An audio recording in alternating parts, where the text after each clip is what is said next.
एक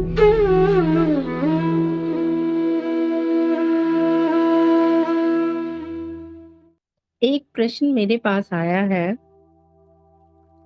मैं वहां से शुरुआत करती हूँ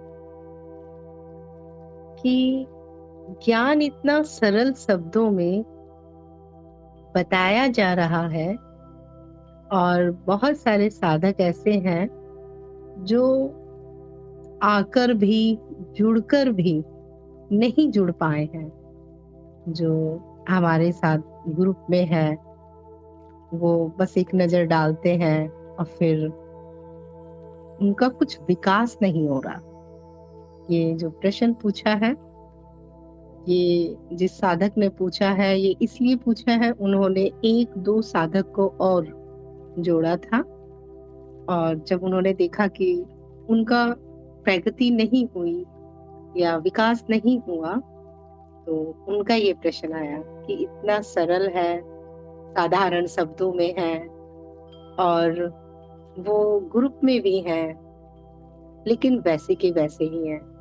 तो ऐसा क्यों हो रहा है माँ, ये उन्होंने पूछा है। तो मैं ये कहना चाहूंगी कि अध्यात्म उनके लिए एक बस खुजली की तरह है कि अच्छा एक विचार उठा या दूसरों को देखकर कि अच्छा ये कुछ सुन रहे हैं, कुछ कर रहे हैं, चलो हम भी देखें, या एक दो प्रश्न कभी उठ गया, ठीक है।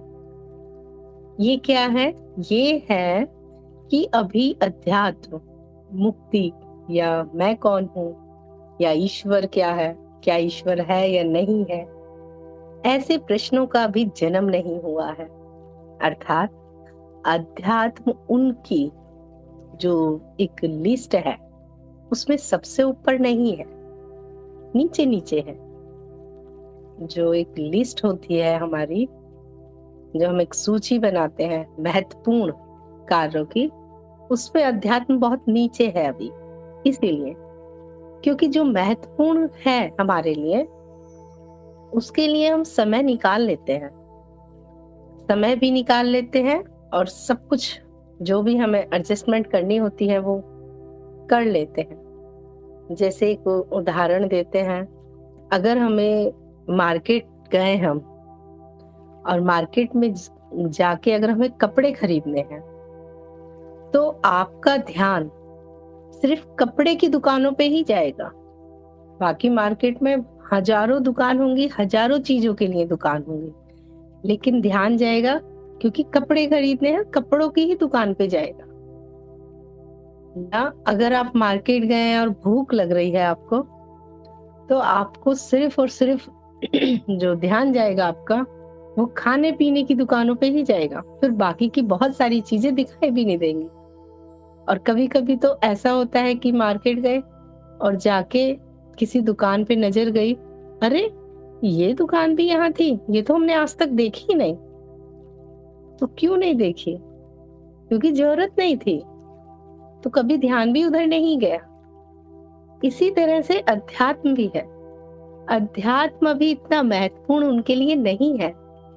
बस वो किसी के प्रभाव में आकर या एक दो प्रश्न कभी उठ गए, ठीक है, या बस अच्छा, कुछ लोग तो इसलिए भी जुड़ जाते हैं कि दिन भर संसार में लगे रहते हैं, तो चलो आधा घंटा निकाल लेते हैं अध्यात्म के लिए। जैसे सामान्य लोग करते हैं, दिन भर इस संसार में रमे रहते हैं, चलो आधा घंटा पूजा पाठ के लिए, दिया जलाना जरूरी है, अच्छा मंदिर में माथा टेकना जरूरी है, तो एक जस्ट एक फॉर्मेलिटी के लिए। जब तक अध्यात्म को आप अपने कार्यों की सूची में सबसे ऊपर नहीं रखेंगे, तब तक कैसे काम चलेगा? जिसके अंदर प्यास है और जिसके जीवन का उद्देश्य यही है कि मैं पहले स्वयं को जान लूं या भगवान को खोज कर रहा हूं कि है या नहीं, या ये जगत क्यों है, क्यों हम यहाँ हैं, उनके लिए अपने आप सारे मार्ग खुल जाते हैं, अपने आप गुरु प्रकट हो जाते हैं और अपने आप ही ज्ञान आने लग जाता है। और वैसे भी कहा भी जाता है ना जिस चीज को हम एकदम दिल से चाह लें, पूरी कायनात लग जाती है उसे हमसे मिलाने में। तो यही कारण है। अगर उनमें कोई प्रगति या उनका कुछ आध्यात्मिक विकास नहीं नजर आ रहा है, तो उनके लिए अभी अध्यात्म इतना महत्वपूर्ण नहीं है। जिनके लिए महत्वपूर्ण है, ऐसे बहुत सारे साधक हैं हमारे साथ जुड़े हुए, बहुत सारे हैं जिनका विकास बहुत तेजी में हुआ है। तो मेरा यही कहना है। और एक चीज मैं और इसमें कहना चाहती हूँ कि जब तक पात्रता नहीं होगी आप में, ग्रहणशीलता, समर्पण, तब तक आप उस ज्ञान को ग्रहण भी नहीं कर पाएंगे। नदी के किनारे बैठे हुए लोग भी प्यासे रह जाते हैं। जिनमें पात्रता है वो बहुत दूर दूर से आके जुड़ जाते हैं। मानव शरीर में जीव के अवस्था के अनुसार चित्त वृत्तियां प्रकट होती हैं और जीव के उस वृत्ति में इच्छा रखने के कारण वृत्ति गतिमान होती है और जीव के उसकी उपेक्षा करने पर वृत्ति शांत हो जाती है, जिसके फलस्वरूप चेतना सहज साक्षी भाव को उपलब्ध होती है। क्या इस अवस्था को पाना ही जीव का मूल धर्म कहा जा सकता है? पहली बात तो विनोद जी, आप जीव पे क्यों अटक गए? आप जीव नहीं हैं। आप जीव नहीं हैं। आप जीव से भी पृथक हैं। जैसे शरीर से पृथक हैं, इस जगत से पृथक हैं, वैसे ही जीव से भी पृथक हैं। और जीव का विकास क्रम स्वतः और निरंतर अपने आप होता ही रहता है। मेरे अनुसार अध्यात्म का अगर मैं सार निकालूं तो स्वयं को जान लेना, स्वयं को जान लेना ही लक्ष्य है। जिसने स्वयं को जान लिया, फिर उसके लिए सब कुछ जानना कोई महत्वपूर्ण नहीं रह जाता। और रही जीव की बात, जीव का प्रकृति ने ऐसी व्यवस्था की हुई है कि उसका विकास क्रम स्वतः और निरंतर और अपने आप हो ही रहा है। हाँ, अगर आप स्व चेतना में रहते हैं तो जीव का विकास तेजी में हो जाता है और जीव को जन्म मरण से मुक्ति भी मिल जाती है। मुक्ति जीव को मिलती है, अनुभवकर्ता को नहीं। अनुभवकर्ता पहले से ही मुक्त है। ठीक है, इस अवस्था को पाना ही जीव का मूल धर्म कहा जा सकता है। हमें पहले अनुभवकर्ता तक पहुंचना है, फिर उसके बाद जीव को किस अवस्था पे रखना है ये जानना है ना। और इसके लिए हम क्या करेंगे? जब अनुभवकर्ता के स्वरूप में स्थित हो जाती है चेतना, तो जीव का विकास क्रम अपने आप ही बहुत तेज होगा, क्योंकि न कर्म होंगे न कर्म बंधन होगा, तो जीव भी मुक्त हो जाता है। स्व चेतना में रहने पर जीव की भी मुक्ति हो जाती है। फिर जीव को उसके लिए कुछ करना भी नहीं पड़ता। आगे एक प्रश्न और आया है हमारे पास में। इन्होंने भेजा है, ज्ञान मार्ग का उद्देश्य तर्क संगत तर्क और प्रत्यक्ष अनुभव के माध्यम से परम सत्य को समझना है। यह साधक की ओर से एक तेज और उत्साही बुद्धि की मांग करता है।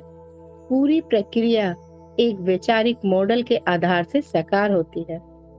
तो अवधारणा एक कांटे की तरह है जो एक और कांटा निकालने के लिए आवश्यक है और अंत में उन दोनों को फेंक दिया जाता है। लेकिन अपहरण मन की भूमिका को कम करके नहीं आंका जा सकता है। अहंकार से निपटने के लिए कैसे कहा जाता है, कृपया समझाएं। देखिए, आपका जो प्रश्न है लास्ट में ये प्रश्न आया है। पहले आपने थोड़ी सी व्याख्या उसकी की है, लास्ट में आपने प्रश्न किया है अहंकार से निपटने के लिए कैसे कहा जाता है।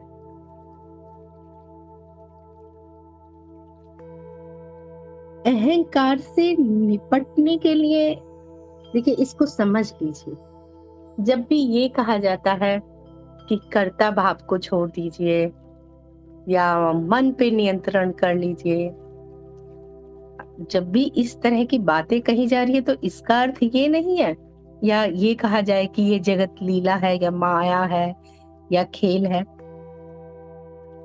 तो या बुद्धि ही आपकी अड़चन पैदा करेगी। तो ये जितने भी इस तरह के वाक्य हैं, उनको ये समझ लीजिए कि उनमें से किसी भी चीज को हमको खत्म नहीं करना है, उनके ऊपर उठ जाना है। क्योंकि अगर आपको लगता है कि माया को हम कुछ कर सकते हैं, तो माया भी अनंत सालों से है, माया भी अनंत है और माया भी विशाल है। उनके अपने नियम चल रहे हैं। चित्त निर्मित जो भी माया है, ये अपने नियम अनुसार चल रही है। इसमें हम कुछ भी नहीं कर सकते हैं। हाँ, इनसे हम ऊपर उठ सकते हैं। जैसे कीचड़ में कमल का खिल जाना है, वो कीचड़ में ही लेकिन कमल की तरह खिल गया। तो अहंकार को हमें यहाँ नष्ट कुछ भी नहीं करना है। ना हमें अहंकार को नष्ट करना है, ना ही हमें माया में कुछ छेड़छाड़ करनी है। किसी भी चीज को हमें कुछ भी नहीं करना है। क्या आत्मज्ञान होने के बाद जगत कहीं चला जाता है? नहीं। क्या आत्मज्ञान होने के बाद हाथ को काटेंगे तो क्या हाथ से खून निकलना बंद हो जाएगा? नहीं। सारी चीज यही होंगी, सब कुछ ऐसा ही होगा, जगत भी वैसा ही होगा, माया भी वैसी होगी, रिश्ते नाते समाज सब कुछ वैसा ही होगा। रूपांतरण किस में होगा? रूपांतरण होगा स्वयं में, जो कि हम आज तक नहीं जानते थे कि मैं कौन हूँ। हम जानते थे कि मैं टीचर हूँ, प्रोफेसर हूँ, इंजीनियर हूँ, या मैं जानते थे कि मैं ये शरीर हूँ, या मैं इस धर्म की हूँ, या मैं इस जात की, या मैं भारतीय।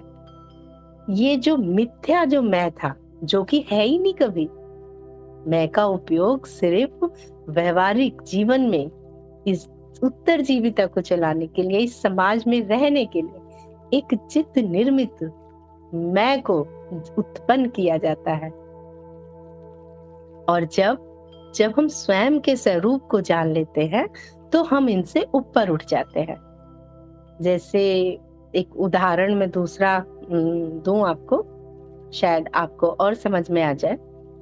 अगर मान लीजिए कि आपके घर में किसी ने बताया कि आपके घर में कुछ नुकसान हो गया है, तो आप परेशान हो जाएंगे, कुछ हानि हो गई है। तो वहां परेशान क्यों हुए? क्योंकि वहां पे मैं और मेरा था। और वही आपको अगर कोई ये बता दे कि नहीं, वो घर आपका नहीं था, तो आप बहुत अच्छा महसूस करेंगे, है ना? जो परेशानी, टेंशन हुई थी, वो कम हो जाएगी। क्यों हुई थी? क्योंकि अब वो नुकसान मेरा नहीं हो रहा, है ना? तो उसी तरह से हमें खत्म किसी को भी नहीं करना है, हमें इनके पार उठ जाना है। जब हम ये जान लेंगे कि मैं सिर्फ साक्षी मात्र हूँ, सिर्फ दृष्टा हूँ, तो अब अहंकार हो या ना हो, वो हमें प्रभावित नहीं करेगा। अब शरीर का कष्ट है या नहीं है, वो अनुभवकर्ता को प्रभावित नहीं करेगा। अब दुख और पीड़ा है या नहीं, वो अनुभवकर्ता को प्रभावित नहीं करेगा। अब कोई गाली देगा या प्रशंसा करेगा, अनुभवकर्ता उससे प्रभावित नहीं होगा। क्यों? क्योंकि अपने स्वरूप को जान लिया। स्वरूप को जान लिया कि मैं सिर्फ इस सारे खेल का दृष्टा हूँ, साक्षी हूँ। ये खेल चलेगा 40 साल, 50 साल, 70 साल। अगर चेतना रहेगी तो चेतना में खेल खत्म होगा, चेतना नहीं रहेगी तो बेहोशी में खत्म होगा। फिर से एक नया खेल इस जीव का शुरू हो जाएगा, है ना? तो अहंकार को भी मिटाना नहीं है, उसको समझ लेना है कि जो अहंकार, क्या मैं माने हुए थे, कि वो सब मिथ्या था। सच क्या है? मैं अनुभव करता हूँ, ये सत्य है। ठीक है? तो मिटाना यहाँ किसी को भी नहीं है। और मिटाओगे भी किसको? कोई नहीं मिटा पाया। इस माया को कोई मिटा पाया? इतने बड़े बड़े गुरु हुए, श्री कृष्ण हुए, रामकृष्ण परमहंस, रमन, ओशो, बहुत बहुत बड़े बड़े गुरु हुए। क्या उन्होंने इस माया के साथ छेड़छाड़ की? नहीं, वो माया से ऊपर उठ गए। वो इन सब से ऊपर उठ गए, अर्थात कीचड़ में कमलवत खिल जाना। सब यहीं रहते थे। गौतम बुद्ध थे, महावीर थे, सब इसी जगत में, सब यहीं थे। बस वो क्या था, माया को माया जान लिया, सत्य को सत्य जान लिया। अब वो माया में रहते हुए भी उससे प्रभावित नहीं थे। जो अति आवश्यक है वो होता रहता है। ये प्रश्न पूछा है, पहले एक बार उन्होंने पूछा था कि ईश्वर है या नहीं है, तो उसका जवाब मैंने उसी ज्ञान चर्चा में उनको दे दिया था। और अब उन्हें लगता है कि ईश्वर है। अच्छी बात है, ईश्वर है तो ठीक है, और जिनके लिए ईश्वर नहीं है वो भी ठीक है। सब कुछ अच्छा है, यहाँ कुछ भी खराब नहीं है। सब बहुत सुंदर व्यवस्थित ढंग से चल रहा है सब कुछ। अड़चन सिर्फ कब आती है, जब हम कर्ता भाव लेके बीच में घुस जाते हैं। तो इनका ये प्रश्न आया है कि जब भगवान है तो फिर दुख क्यों है? देखिए, पहले तो अब आप मानने लगे हैं भगवान है, फिर दोबारा कह रहे हैं दुख क्यों है। पहले तो ये बताइए कि अगर भगवान है तो भगवान पे श्रद्धा है या नहीं? आप जिस तल पर हैं, मैं उत्तर उसी तल पर ही आकर दूंगी। अगर आपके लिए भगवान है और आप कहते हैं फिर दुख क्यों है, तो इसका मतलब भगवान पे श्रद्धा नहीं है। अगर भगवान पे श्रद्धा आपकी है और आप मानते हैं ईश्वर है, तो फिर वो जैसा कर रहा है उसे वैसा ही स्वीकार कर लीजिए। फिर उसमें आप अपनी चॉइस क्यों डाल रहे हैं कि अच्छा हो और बुरा ना हो, सुख सुख हो और दुख ना हो? जब ईश्वर है तो चलने दीजिए, उसी की मर्जी चलने दीजिए। अब दुख हो या सुख हो।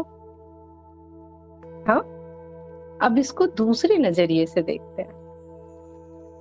दूसरा नजरिया ये है कि जगत में दुख क्यों है। अब अगर आप स्वयं को जीव पर रख देते हैं कि मैं जीव हूं, मैं ये शरीर हूं, मिथ्या वाले मैं पे रख देते हैं अगर, तो जितने भी दुख हैं उस सारे दुखों का कारण आप स्वयं हैं। ऐसा कोई दुख नहीं है जिसका कारण आप नहीं है। चाहे तो अभी भी आप अपने 2-4 दुख बता सकते हैं, और अगर उस पे मनन किया जाए तो कारण आप स्वयं निकलेंगे। किसी भी तरह का कोई भी दुख दूसरे के द्वारा दिया हुआ नहीं है। स्वयं सारे दुखों का कारण स्वयं होते हैं। आपके हाथ में है, दुखी होना है दुखी हो जाइए, और अगर दुखी नहीं होना है तो दुख को जान लीजिए, उसको परिवर्तित कर दीजिए। अगर दुख के कारण आप हैं, दुख को बनाने वाले आप हैं, तो दुख को हटा भी फिर आप सकते हैं।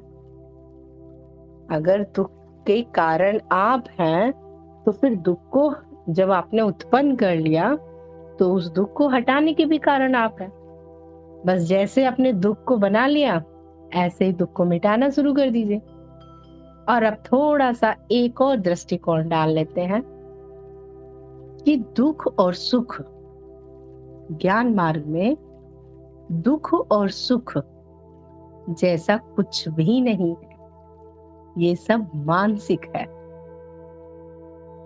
एक वस्तु से कोई दुखी हो सकता है, उसी वस्तु से किसी को सुख मिल सकता है। ये सब मानसिक है। तो ये 2-3 दृष्टिकोण हैं दुख और सुख के। पहला तो ईश्वर है तो ठीक है, फिर उसी की चलने दीजिए, जैसी तेरी मर्जी। दूसरा, अगर आपको लगता है कि आप जीव हैं तो आप ही कारण हैं सारे दुखों के। मिटा दीजिए उन कारणों को, हटा दीजिए। सब कुछ आपके हाथ में ही है, कुछ भी ऐसा नहीं है कि आपके हाथ में नहीं है। और अगर आप अनुभवकर्ता पे हैं तो ना दुख आपके है ना सुख आपके है, सब कुछ चित्त निर्मित है, सब कुछ मानसिक है और चित्त निर्मित है। और भी 2-3 दृष्टिकोण हो सकते हैं, अगर किसी के पास और भी है तो वो भी साझा कर सकते हैं, साधकों को उससे लाभ मिलेगा। आगे एक और बहुत अच्छा ये प्रश्न मेरे पास आया था, इसको भी ले लेते हैं। ये थोड़ा सा संसारिक प्रश्न है, अध्यात्म इसमें कम है। इन्होंने पूछा है कि आर्थिक व्यवस्था ठीक नहीं है, जिसके चलते अध्यात्म में इतना ध्यान नहीं जा पाता है।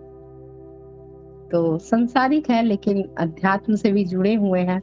साथ में इन्होंने अध्यात्म को भी एक लाइन लिख दी है कि जिसके चलते अध्यात्म में ध्यान नहीं जा पाता है हमारा। तो इसके विषय में मैं यही कहूंगी कि सबसे पहले आर्थिक व्यवस्था को ठीक करिए, भूखे पेट भजन ना होए। शरीर को अगर भूख लगी है तो जब तक शरीर को भोजन नहीं मिलेगा तो शरीर आपका साथ ही नहीं देगा स्मरण में। कैसे स्मरण करोगे फिर कि मैं अनुभव करता?